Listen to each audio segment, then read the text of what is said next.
প্রতিবেদন দেখছিলেন। আমরা এই ব্যাপারে আপনাদের সর্বশেষ জানানোর চেষ্টা করছি। রাজধানীর মিরপুরে এই মুহূর্তে অবস্থান করছেন আমাদের সহকর্মী আহমেদ সোহাগ। চলে যাব তার কাছে। সোহাগ, আপনি যে কটা পেট্রোল পাম্পে ঘুরে দেখেছেন ইতিমধ্যে, সরকার আজকে নানা বিষয়ে বিশেষ করে শিক্ষা প্রতিষ্ঠানগুলো খোলা রাখার ব্যাপারে এবং সরকারিভাবে বা বেসরকারিভাবে যদি তেলের চাহিদা কমে যায় বা মানুষ যাতে কম সাশ্রয়ীভাবে ব্যবহার করে সেজন্য নির্দেশনা দিয়েছে, তাতে করে কি আজকে পরিস্থিতির কোনো পরিবর্তন দেখেছেন এখন পর্যন্ত চোখে পড়েছে?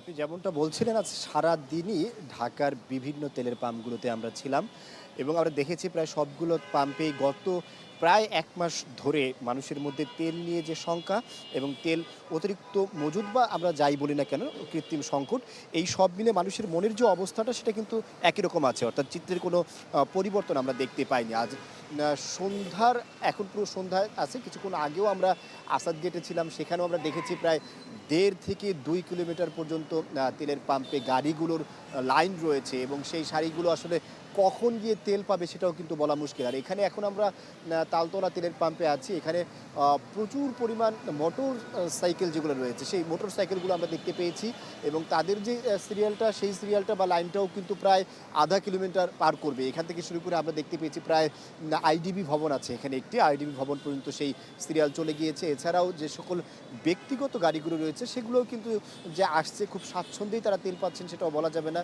সেগুলো কিন্তু ভালোই সারি বা সময় অতিক্রান্ত করে তাদেরকে আসলে এখানে তেল পেতে হচ্ছে। তাহলে সারাদিনের যে চিত্র সেই চিত্রের ভিত্তিতে এখনও পর্যন্ত চিত্রে তেমন কোনো পরিবর্তন হয়েছে সেটা বলা যাবে না রাশেদ।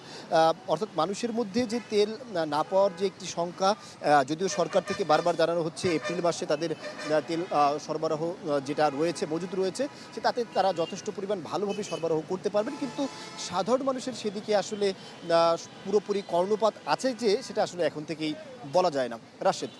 সোহাগ, অনেক ধন্যবাদ যুক্ত হওয়ার জন্য। রাজধানীর বেশ কয়েকটি ফিউল স্টেশন ঘুরে আহমেদ সোহাগ রাজধানীর মিরপুর থেকে সর্বশেষ জানাচ্ছিলেন। নগদ নিয়ে এলো হার না মানা হার অফার। সর্বনিম্ন ১০,০০০ টাকা রেমিটেন্স নগদে পাঠালে থাকছে স্বর্ণের হার জেতার সুযোগ।